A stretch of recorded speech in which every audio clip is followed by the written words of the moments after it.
ایک منکرین حدیث آئے, پرویزی فرقہ ہے نا جو حدیث کے منکر ہیں, وہ حدیث کو نہیں مانتے, کہتے ہیں قرآن ہے, حدیث ہے ہی نہیں.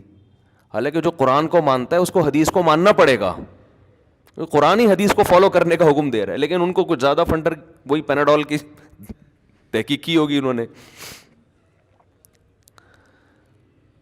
تو مجھے کہنے لگے حدیث کچھ نہیں. میں نے کہا بھائی اگر حدیث کو بیچ سے نکال دو گے تو قرآن میں تو نماز کا حکم ہے, طریقہ نماز کا قرآن نے بیان نہیں کیا, تو پھر نماز پڑھنے کا طریقہ آپ بتاؤ قرآن میں کیا ہے.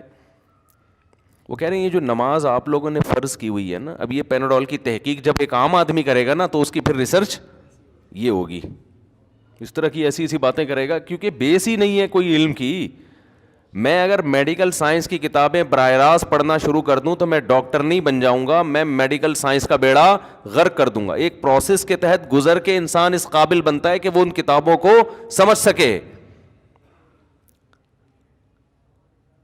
تو وہ مجھے کہنے لگے کہ یہ جو وضو کا طریقہ بیان, یہ جو نماز ہے نا, یہ اصل میں یہ نہیں ہے جو یہ مولوی لوگ کر رہے ہیں. مولویوں نے اپنی دکانیں چلانے کے لیے مسجدوں میں لوگوں کو جمع کیا ہوا ہے.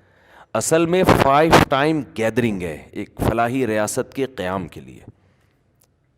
5 ٹائم گیدرنگ ہے تاکہ 5 وقت مسلمان جمع ہوں اور ایک فلاحی ریاست کے قیام کی میٹنگ ہو. میں نے کہا بہت زبردست پیناڈول کے بارے میں آپ کی تحقیق ہے بھائی. تو میں نے کہا اچھا یہ 5 ٹائم اگر کہہ رہے ہیں حج ہے ایک سالانہ اجلاس, اور نماز ہے ایک یعنی جو محلے کی سطح پہ جو کانفرنس ہوگی نا 5 ٹائم, جس میں سب ڈسکشن کریں گے, بیمار پرسی اور یہ سب چیزیں, تاکہ ایک فلاحی ریاست وجود میں آئے. میں نے کہا اچھا پھر اس سے پہلے وضو کا حکم کیوں ہے, وضو کا حکم کیوں ہے کہ پہلے وضو کرو. تو ریاست جب 5 ٹائم میٹنگ کے لیے ویسے ہی آگے بیٹھ جاؤ بھائی, اگر کوئی پہلے سے ہی صاف ستھرا ہے تو کیا ضرورت ہے وضو کرنا. آپ دفتر وضو کر کے جاتے ہو یا ویسے جتنی گیدرنگ ہوتی ہے کہ وضو کر کے جاتے ہو. تو کہہ رہے یہاں وضو کا مطلب سمجھیں. ترقی کریں گے مسلمان, جو صلاحیتوں کو تو کس چیز میں ابے تجھے تو ابھی آگے جانے کا ٹائم ہے, جو مسائل حل ہو چکے ہیں ان کو چھوڑ دو. یہ رفع الیدین کے مسئلے, آمین کے مسئلے حل ہو چکے ہیں, رائے قائم ہو چکی ہے, کسی ایک کو فالو کرو دوسری پہ طنز نہ کرو, آگے چلو, کچھ اور بھی کرنا ہے آگے جا کے. فقہا نے یہی تو کیا ہے, 1200-1300 سال پہلے ان مسائل میں بحث مباحثہ کر کے کتابوں میں لکھ دیا دوسرے کے احترام کے ساتھ. امت نے اسی کو فالو کیا اور کہا کہ اب انہی کی تقلید کرنی ہے, نئی تحقیق مارکیٹ میں لانے کی اجازت نہیں ہے. جو کہہ رہے ہیں نا میں محقق ہوں, میں کسی کی تقلید نہیں کرتا, سمجھ لو امت کا بیڑا غرق کر رہا ہے. یہ نئی تحقیق لائے گا مارکیٹ میں اور اپنا مقلد بنائے گا لوگوں کو.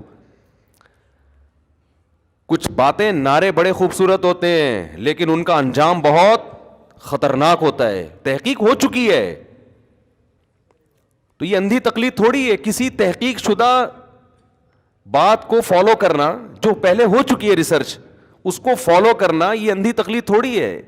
یہ تو وہ تقلید ہے جس کا قرآن و سنت نے حکم دیا ہے.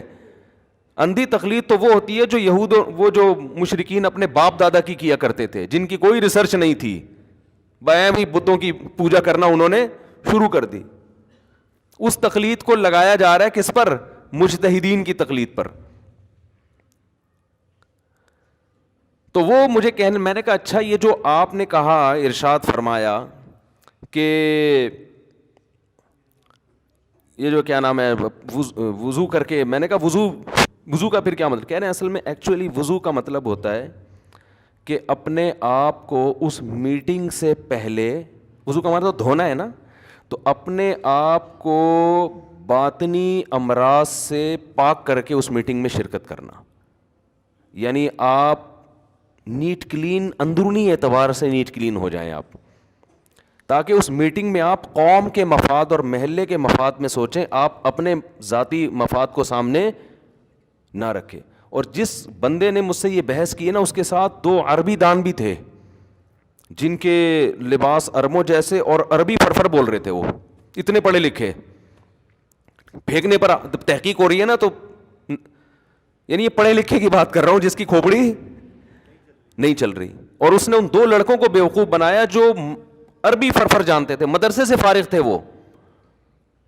میں حیران ہو رہا تھا یار تم دینی مدرسے سے پڑھ کے بھی تمہارا یہ حال ہے. لیکن وہی ہے کہ کھوپڑی علم سب ایک جیسا حاصل کرتے ہیں, کھوپڑی سب کو اللہ ایک جیسی ہی نہیں دیتا.